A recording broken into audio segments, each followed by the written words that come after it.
I want you to do something a little radical right now, like wherever you are listening to this. Yeah, just take a second. Exactly. I want you to literally unclench your jaw. Just let it go. Drop your shoulders. Most of us don't even realize we're tensing up, you know? Right. And look, I don't care if you just finished, a grueling 12-hour shift on the hospital ward, or if you just stepped off a loud, dusty job site. Or even if you're just mentally exhausted from staring at screens all day long. Leave it at the door. It's over. You are officially entering quiet mode. So just take a deep breath. That's the baseline we need for this. It really is. And now I want you to look at the phone sitting next to you, or maybe the smartwatch on your wrist. Every single time that screen lights up, every time it buzzes, it steals exactly 23 minutes of your life. Welcome to the deep dive. It really is a staggering number to confront when you put it like that. 23 minutes Yeah. from one buzz. Yeah, because we tend to measure interruptions in like the seconds it takes to glance at a screen, right? Whoa! We completely ignore the massive cognitive debt we incur the moment we look away from our deep work. And that cognitive debt, that is exactly the central target of our mission today. Okay, let's unpack this. We are exploring The Sovereign Architect's Guide by Chillstar 08. Specifically, episode 6, which is titled Deep Work Dynamo, How to Finish Your Week in 4 Hours. Right. And if you remember in our last deep dive, we talked about installing the drawing those boundaries and reclaiming your personal space. But clearing the space is just step one. It actually reveals a much deeper, much more intimidating problem. Yeah, the void. What are we actually supposed to be building in that silence we just fought for? Because if we don't have a blueprint, the noise of the world is just going to rush right back in to fill it. Oh, for sure. We have this natural horror of a vacuum. The second our schedule opens up even slightly, our instinct is to pack it with activity. We just have to be doing something constantly. Exactly. We are culturally conditioned to equate motion with progress. Yeah.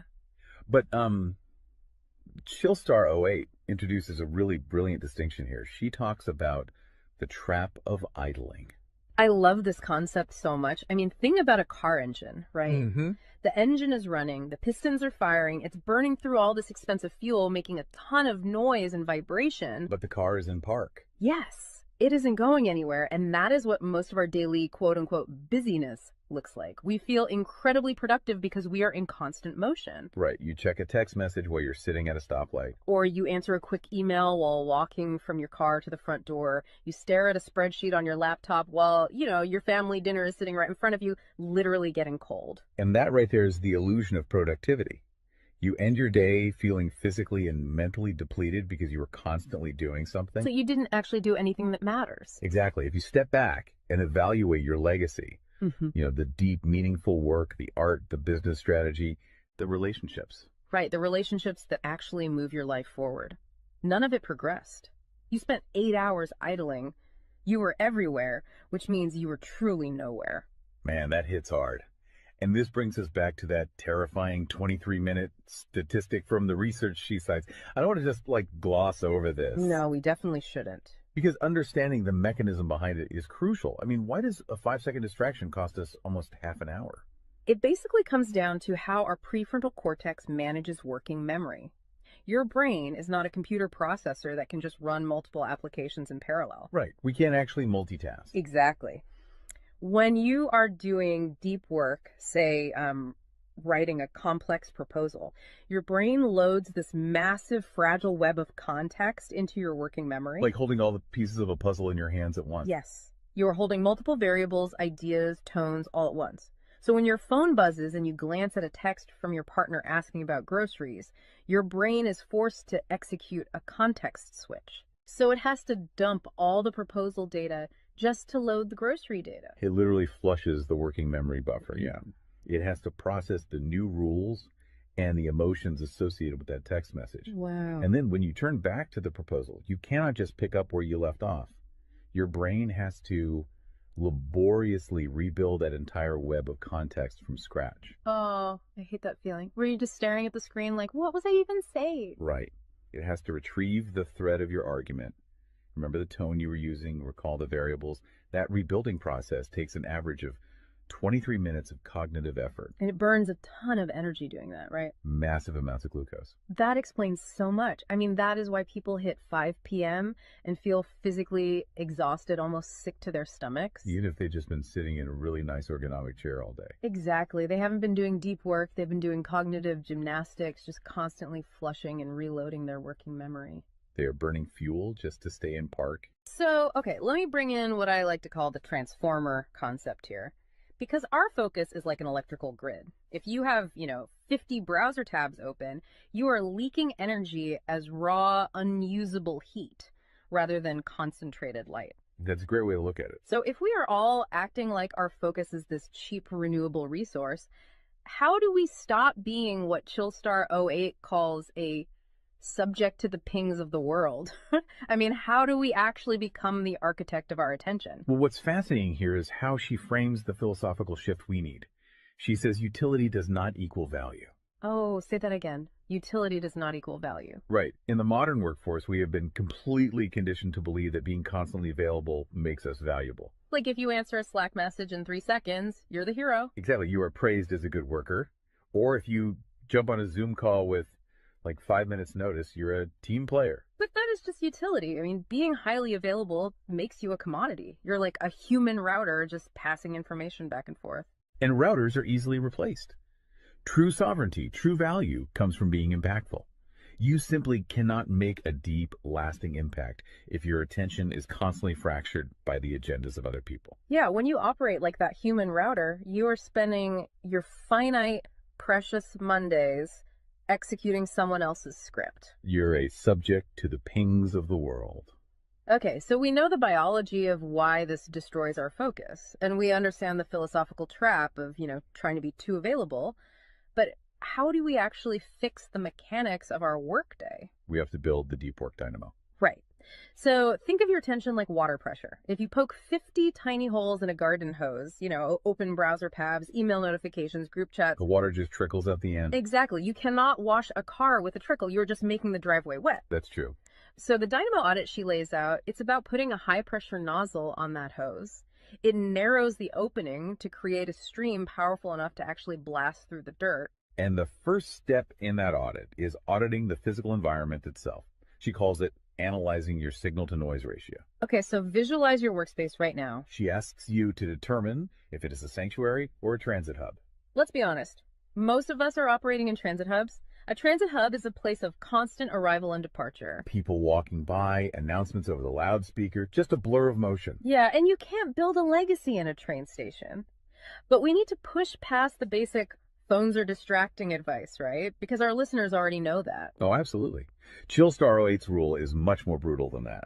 She says if the phone is even sitting on your desk, even face down, it is acting as a parasite on your cognitive grid. A parasite, just by being in the room. The research supports this entirely, by the way. The mere presence of a smartphone in your visual field, even if it is completely powered off, measurably reduces your cognitive capacity. Because your brain is having to actively expend energy to ignore it, right? Exactly. It is running a background process that just keeps saying, don't check the phone, don't check the phone. That is energy being actively stolen from your primary task. So sovereignty literally begins the moment you physically remove the device from the room, put it in a drawer down the hall. Close the door. Make the physical environment quiet.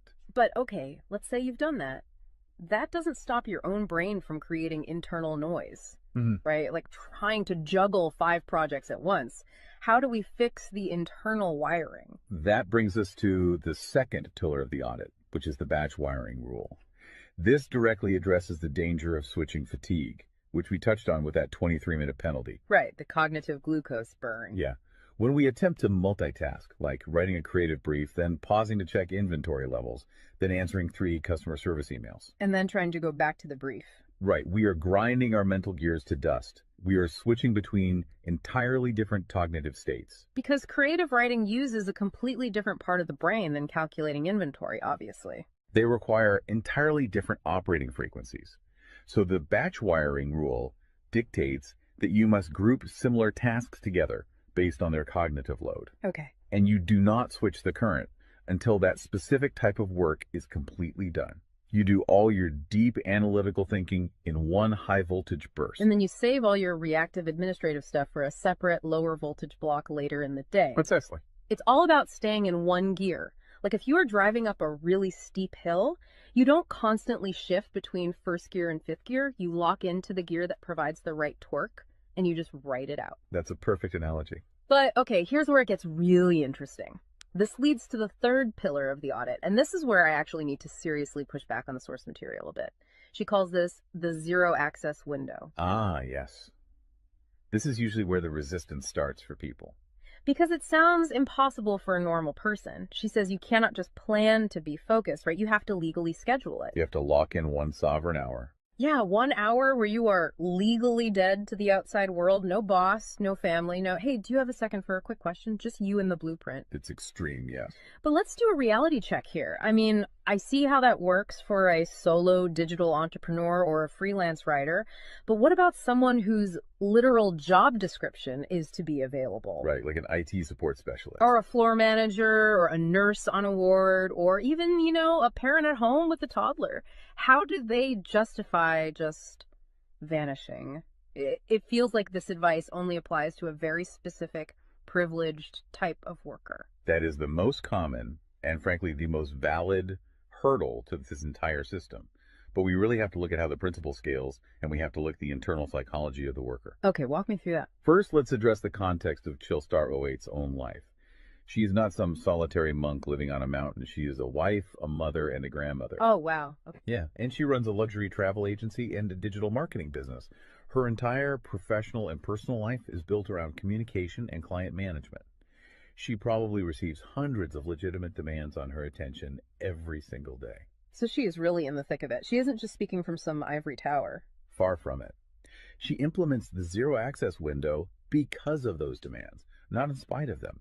Now, for the IT manager or the nurse, obviously, you cannot vanish while on active duty if your role is acute response. Right. You can't ignore a burning server or a patient monitor. Exactly. But the principle applies to the deep work surrounding the active duty, the scheduling, the charting, the strategic planning. Even in highly reactive jobs, there is legacy work that gets pushed to the margins. That makes sense. And the challenge isn't just logistical, it is deeply psychological. It's the internal guilt, isn't it? Yes, exactly. People feel like bad employees or bad parents or bad partners when they set a hard boundary. Yeah. We tie our entire self-worth to our responsiveness. We think, if I am not instantly available, I am failing them. Man, that is so true. We feel guilty for taking an hour to ourselves. But setting a zero access window is not about neglecting your family or your team. It is about condensing your high-level work into massive, high-impact bursts of energy so that you can actually be present later.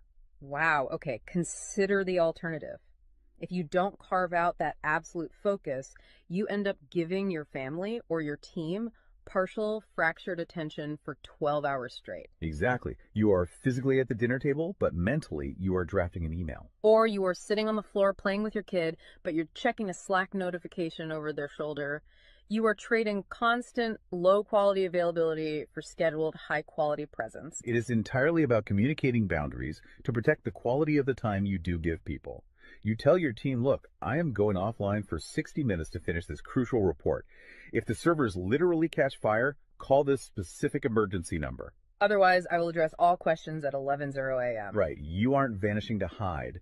You are vanishing to get the work done efficiently so you can actually live your life. Which brings us to the ultimate why behind this entire system. Because once you fight through that guilt, once you build this 4-hour fortress, you have to know what it is all for. It's not just about becoming a hyper-efficient robot. No, because if you use these tools just to do more of your boss's busy work or to take on 3 more stressful projects, you have entirely missed the point. You are just speeding up the treadmill. If we connect this to the bigger picture, the destination we are driving toward is a concept she calls passive magnetism. Okay, break down passive magnetism for us, because it sounds a bit abstract. Think of it as the gravity your work generates when it is undeniably good. Most people operate with active desperation. They're loudly networking, constantly posting, aggressively chasing clients or promotions. Just relying on sheer volume to get noticed. Right.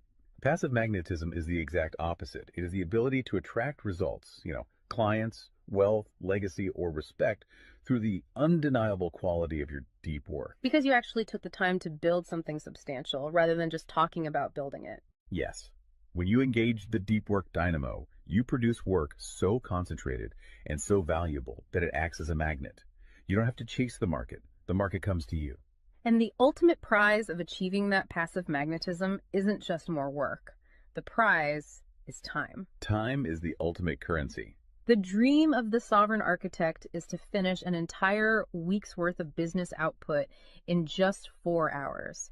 You do this high voltage work often while the rest of the world is literally still hitting the snooze button. You free up the remaining hours so you can go be a traveler, so you can be a creator. So you can be a fully engaged grandparent like Chillstar 08. Exactly. She frames it beautifully in the source text. She says, we wire for silent so we can live in volume. Oh, I love that. We embrace the discipline of the quiet fortress so that our actual lives can be loud, vibrant, and fully experienced. We are finally taking control of the dial. But, making that shift from a frantic, reactive employee to a calm, sovereign creator requires a massive shift in identity. You have to tune your mind before you sit down to do the work. It is really difficult to just sit down at a desk and instantly command your brain to perform deep work, right? Especially if you've spent the last hour navigating traffic and listening to the news. You need a transition ritual to cross that threshold. And Chillstar 08 provides something for this transition called the Chillstar's Creed. It is designed to be a grounding frequency. It really centers you. Yeah, so I want you, the listener, to use this. I want you to imagine a slow, steady heartbeat in the background. Just a deep, resonant 528 hertz frequency. Just let the frequency of these words settle into your mind before you initiate your deep work. Ready? Take it in. I am grounded in peace. I am reaching for my stars. My light is my own. I am a star and I will shine bright. I will reach for the sky. I release what was. I embrace what is becoming. Using a creed like that is just such a powerful behavioral trigger. It really shifts your state. When you speak those words, even just internally, you are consciously reminding yourself that your light, your focus, your energy is your own. It does not belong to your inbox. This does not belong to the algorithm. Right. You are releasing the frantic energy of the morning and embracing the sovereign focus of the architect. So we always want to translate this high-level theory into ground-level reality for you. We don't want you to just listen to this and go right back to idling. Definitely not. Here's your 1% install. This is your micro-win to take action on this deep dive immediately. Tomorrow morning, before the world starts demanding your attention, before you check a single news site or open your email, I want you to set a timer for exactly 60 minutes. Put your phone in another room entirely. Yes, physical distance. Do not open any extra browser tabs. Pick one legacy task, just one, and flip the switch on your very first sovereign hour. And be prepared for it to feel incredibly uncomfortable at first. Your brain will crave the dopamine hit of a notification. Oh, you will feel an almost physical itch to check your messages. But if you can sit in that silence, if you can endure that initial friction, you will watch the dynamo start to spin. You will enter that flow state, and the old blueprints of hustling and grinding will be completely burned away. And look, if you want the actual templates to automate this piece, the specific tools and step-by-step guides to build the system out completely and protect your location-independent freedom, you can join the Sovereign Fortress on the Chillstar 08 school community. All the blueprints are there waiting for you. They really are. As we wrap up this deep dive, I want to leave you with one final thought to explore on your own. We have spent this entire session talking about the mechanics of work. We've talked about condensing your week's output into just 4 hours of pure, undistracted focus. But if you actually achieve that, you're going to be faced with a beautiful, kind of terrifying question. What's that? Who are you going to become in the remaining 164 hours of your week? What if your true legacy has absolutely nothing to do with what you produce while you are busy, but entirely to do with who you are when you are finally completely silent? Wow. Unclench that jaw. Drop those shoulders. Step into the quiet. Go be great and flip the switch. We'll see you on the next deep dive.